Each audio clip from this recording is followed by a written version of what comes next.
আসসালামু আলাইকুম রহমতুল্লাহ। প্রিয় দর্শক, আজকে আমি আপনাদেরকে জানাবো কোরআন তেলাওয়াতের ফজিলত সম্পর্কে। ভিডিওটি সম্পূর্ণ দেখুন, তাহলেই জানতে পারবেন। তো চলুন ভিডিওটি শুরু করা যাক।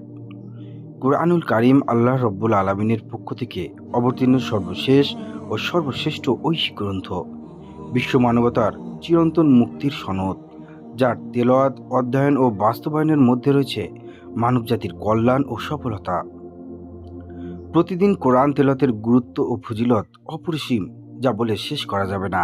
কোরআনের গুরুত্ব তুলে ধরে মন আল্লাহ রাসূল সাল্লাল্লাহু আলাইহি সাল্লামকে লক্ষ্য করে বলেন, আমি আপনার প্রতি অবতীর্ণ করেছি গুরুত্বপূর্ণ বাণী।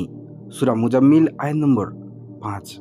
হাসরের ময়দানে বান্দার নেক আমল, নামাজ, রোজা, হজ, যাকাত, দান, সদকা সহ সব ইবাদতের একটি আকৃতি থাকবে এবং বান্দার মুক্তির জন্য সেগুলো পথ প্রদর্শক হবে। এসবের মাঝে কোরআনের ভূমিকা থাকবে সবচেয়ে বেশি। আবদুল্লাহ ইবনে ওমর রাদিয়াল্লাহু তাআলা আনহু হতে বর্ণিত, রাসূল সাল্লাল্লাহু আলাইহি সাল্লাম বলেন, কোরআন ও রোজা আল্লাহ তাআলার কাছে সুপারিশ করবে। রোজা বলবে, আমি তাকে দিনের বেলায় পানাহার ও মনের খায়সাত মেটানো থেকে বিরত রেখেছিলাম।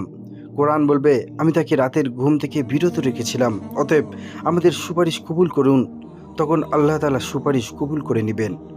মুসনাদে আহমেদ, সহিহ মুসলিমে আবু উমামা আল বাহিলি রাদিয়াল্লাহু তাআলা আনহু সূত্রে বর্ণিত, রাসূল সাল্লাল্লাহু আলাইহি সাল্লাম বলেন, তোমরা কোরআন পড়ো, কেননা তেলাওয়াতকারীদের জন্য কোরআন সুপারিশকারী হিসেবে আসবে। সহিহ মুসলিম হাদিস নম্বর 804। প্রিয় দর্শক, সহিহ ইবনে হিব্বানে এসেছে, কোরআন এমন সুপারিশকারী যার সুপারিশ কবুল করা হবে। যে ব্যক্তি কোরআনকে পথ প্রদর্শক বানাবে, কোরআন তাকে জান্নাতে নিয়ে যাবে।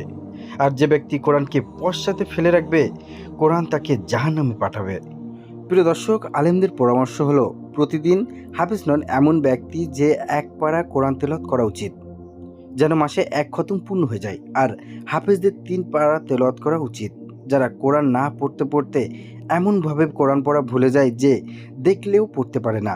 তাদের ব্যাপারে হাদিসে কঠিন শাস্তির ধুমকি এসেছে। তারা কিয়ামতের দিন অঙ্গহানি অবস্থায় আল্লাহর সঙ্গে সাক্ষাৎ করবে। আবু দাউদ শরীফের হাদিস, হাদিস নম্বর 1474। তাই প্রিয় দিনী ভাই বোনেরা, যারা কোরআন পড়তে জানে না তাদের শেখার চেষ্টা করতে হবে। রাসূলুল্লাহ সাল্লাল্লাহু আলাইহি ওয়াসাল্লাম ইরশাদ করেন, তোমাদের মধ্যে সর্বোত্তম ওই ব্যক্তি যে কোরআন শিক্ষা গ্রহণ করে ও কোরআন শিক্ষা দেয়। আবু দাউদ শরীফের হাদিস, হাদিস নম্বর 1452। হাদিস শরীফে আরও ইরশাদ হয়েছে যে, যারা সহিহ শুদ্ধভাবে কোরআন তেলাওয়াত করে তারা নেককার সম্মানিত ফেরেশতাদের সমতুল্য মর্যাদা পাবে, এবং যারা কষ্টের সত্ত্বেও কোরআন সহিহ শুদ্ধভাবে পড়ার চেষ্টা করে ও মেহনত চালিয়ে যায়, তাদের জন্য রয়েছে দ্বিগুণ সওয়াব। আবু দাউদ শরীফের হাদিস, হাদিস নম্বর 1458। প্রিয় দর্শক, বিশুদ্ধতার পাশাপাশি হাদিস শরীফে সুন্দর কণ্ঠে কোরআন পড়তে উৎসাহিত করা হয়েছে। রাসূল সাল্লাল্লাহু আলাইহি সাল্লাম ইরশাদ করেন, তোমরা সুন্দর কণ্ঠে কোরআন শরীফ পড়ো, কেননা তা কোরআনের সৌন্দর্য আরও বাড়িয়ে দেয়। শুআবুল ঈমান, হাদিস শরীফ 2141। প্রতিদিন বিভিন্ন সময় কোরআন তেলাওয়াত করতে উৎসাহিত করেছেন প্রিয় নবী সাল্লাল্লাহু আলাইহি সাল্লাম। সকালে কোরআন তেলাওয়াত খুবই উত্তম একটি আমল, এতে করে দিনটা কোরআন তেলাওয়াত দিয়ে শুরু হয়। এটি একটি প্রমাণিত উত্তম আমল। আয়াতুল কুরসি পড়াও বিশেষ ফজিলতপূর্ণ আমল। এ সম্পর্কে রাসূল সাল্লাল্লাহু আলাইহি সাল্লাম বলেছেন, যে ব্যক্তি প্রত্যেক ফরজ নামাজের পর আয়াতুল কুরসি পাঠ করবে, তার জান্নাতে প্রবেশের পথে মৃত্যু ছাড়া আর কোনো বাধা থাকবে না। সে মরছে না, তাই জান্নাতে যায় না। শুআবুল ঈমান, হাদিস নম্বর 2395। প্রিয় দর্শক, সকালে সূরা ইয়াসিন পড়া সুন্দর একটি আমল। হাদিস শরীফে এসেছে, সূরা ইয়াসিন পড়ার অনেক ফজিলত। জোহরের পর পূর্ববর্তী আলিমগণ সূরা ফাতিহা পাঠ করতেন, তাই আমরাও চাইলে জোহরের পর সূরা ফাতিহা পাঠ করতে পারি। সূরা ফাতিহার ফজিলত সম্পর্কে হাদিসে এসেছে, রাসূল সাল্লাল্লাহু আলাইহি সাল্লাম ওমর রাদিয়াল্লাহু তাআলা আনহুকে বললেন, আজ রাতে আমার উপর এমন একটি সূরা নাজিল হয়েছে যে আমার কাছে সূর্যালোকিত সব স্থান থেকে উত্তম। এরপর তিনি সূরা ফাতিহার প্রথম আয়াত পাঠ করেন। বুখারী শরীফের হাদিস, হাদিস নম্বর 4177। প্রিয় দর্শক, আসরের পর সূরা নাবার ফজিলত সম্পর্কে এক হাদিসে এসেছে, যে ব্যক্তি সূরা নাবা পাঠ করবে, আল্লাহ তাকে কিয়ামতের দিন ঠান্ডা পানি দিয়ে তৃপ্তি করবেন। তাফসিরে কাশাফ, হাদিস নম্বর 303। মাগরিবের নামাজের পর বা রাতে সূরা ওয়াকিয়া পাঠের বর্ণনা হাদিসে এসেছে যে, হযরত আব্দুল্লাহ ইবনে মাসউদ রাদিয়াল্লাহু তাআলা আনহু বলেন, রাসূলুল্লাহ সাল্লাল্লাহু আলাইহি সাল্লাম বলেছেন, যে ব্যক্তি প্রতিদিন রাতে সূরা ওয়াকিয়া তেলাওয়াত করবে তাকে কখনো দারিদ্রতা স্পর্শ করবে না। হযরত ইবনে মাসউদ রাদিয়াল্লাহু তাআলা আনহু তার মেয়েদেরকে প্রত্যেক রাতে এই সূরা তেলাওয়াত করার আদেশ করতেন। বাইহাকি শুআবুল ঈমান হাদিস নম্বর 2498, মিশকাত শরীফের হাদিস পৃষ্ঠা নম্বর 189। এশার পর সূরা মূল পাঠের গুরুত্ব রয়েছে। এ সম্পর্কে হাদিস শরীফে এসেছে, জাবের রাদিয়াল্লাহু তাআলা আনহু বলেন, আল্লাহ রাসূল সাল্লাল্লাহু আলাইহি সাল্লাম সূরা সাজদা ও সূরা মূল তেলাওয়াত করা ছাড়া ঘুমাতেন না। তিরমিজি শরীফের হাদিস, হাদিস নম্বর 2892। এছাড়াও রাসূল সাল্লাল্লাহু আলাইহি সাল্লাম ইরশাদ করেন, কোরআনে এমন একটি সূরা আছে যার মধ্যে 30টি আয়াত আছে। আয়াতগুলো পাঠকারীর জন্য সুপারিশ করবে এবং তাকে ক্ষমা করে দেওয়া হবে। আর সেটা হলো তাবারাকাল্লাযী বিয়াদিহিল মুলকু, অর্থাৎ সূরা মুলক।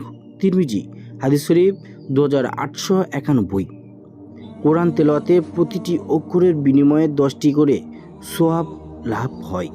আব্দুল্লাহ ইবনে মাসউদ রাদিয়াল্লাহু তাআলা থেকে বর্ণিত, তিনি বলেন যে রাসূলুল্লাহ সাল্লাল্লাহু আলাইহি সাল্লাম বলেছেন, যে ব্যক্তি মহান আল্লাহর কিতাব থেকে একটি অক্ষর তেলাওয়াত করলো তার বিনিময়ে সে একটি নেকি পাবে, আর একটি নেকির বদলা হবে 10 গুণ। এ কথা বলছি না যে আলিফ লাম মিম একটি অক্ষর, বরং আলিফ একটি অক্ষর, লাম একটি অক্ষর এবং মিম একটি অক্ষর। তিরমিজি শরীফের হাদিস, হাদিস নম্বর 2910। কোরআন তেলাওয়াত এতই গুরুত্বপূর্ণ ফজিলত আমল যে তেলাওয়াতকারীদের প্রতি ঈর্ষা করা জায়েজ। অর্থাৎ কেউ যদি অন্তরে পোষণ করে যে আমার অমুক ভাই এত সুন্দর করে কোরআন তেলাওয়াত করে, আমি পারবো না কেন, এরকম ঈর্ষা বৈধ করা হয়েছে। হযরত আবু হুরায়রা রাদিয়াল্লাহু তাআলা আনহু থেকে বর্ণিত, তিনি বলেন, রাসূল সাল্লাল্লাহু আলাইহি সাল্লাম বলেছেন, দুই ব্যক্তির প্রতি হিংসা করা বৈধ। এক নম্বর হলো ওই ব্যক্তি যাকে আল্লাহ কোরআন শিক্ষা দিয়েছেন আর সে তা দিন রাত তেলাওয়াত করে, আর তার প্রতিবেশী তা শুনে বলে, হাই, আমাকে যদি এমনভাবে কোরআন মাজিদ শেখানো হতো যেমন তাকে শেখানো হয়েছে, তাহলে আমিও এভাবে কোরআন তেলাওয়াত করতাম। আর দ্বিতীয় নম্বর হলো ওই ব্যক্তি যাকে আল্লাহ তাআলা সম্পদ দিয়েছেন আর সে ওই সম্পদ মহান আল্লাহর পথে ব্যয় করতে থাকে, আর তার প্রতিবেশী তাদেরকে বলে, হাই, আমাকেও যদি তার মতো সম্পদ দেওয়া হতো যেমন তাকে দেওয়া হয়েছে, তাহলে আমিও তার মতন মহান আল্লাহর পথে ব্যয় করতাম যেমন সে করছে। বুখারী শরীফের হাদিস, হাদিস নম্বর 5026। প্রিয় দর্শক, হাদিসে কোরআন তেলাওয়াতকারীদের আল্লাহর পরিজন বলা হয়েছে। এরশাদ হয়েছে যে কত লোক আল্লাহর পরিজন? সাহাবীগণ জিজ্ঞাসা করলেন, হে আল্লাহর রাসূল, তারা কারা?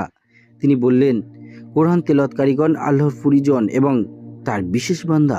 ইবনে মাজাহ শরীফের হাদিস, হাদিস নম্বর 215। হাসরে কোরআন তেলাওয়াতকারীদের বিশেষ সম্মানে ভূষিত করা হবে। হযরত আবু হুরায়রা রাদিয়াল্লাহু তাআলা আনহু থেকে বর্ণিত, তিনি বলেছেন যে রাসূল সাল্লাল্লাহু আলাইহি সাল্লাম বলেন, কোরআন কিয়ামত দিবসে হাজির হয়ে বলবে, হে আমার প্রভু, একে অর্থাৎ কোরআনের বাহককে অলংকার পরিয়ে দিন। তারপর তাকে সম্মান ও মর্যাদার মুকুট পরানো হবে। সে আবার বলবে, হে আমার প্রভু, তাকে আরও পোশাক পরিয়ে দিন। সুতরাং তাকে মর্যাদার পোশাক পরানো হবে। সে আবার বলবে, হে আমার প্রভু, তার প্রতি সন্তুষ্ট হন। কাজেই তিনি তার উপর সন্তুষ্ট হবেন।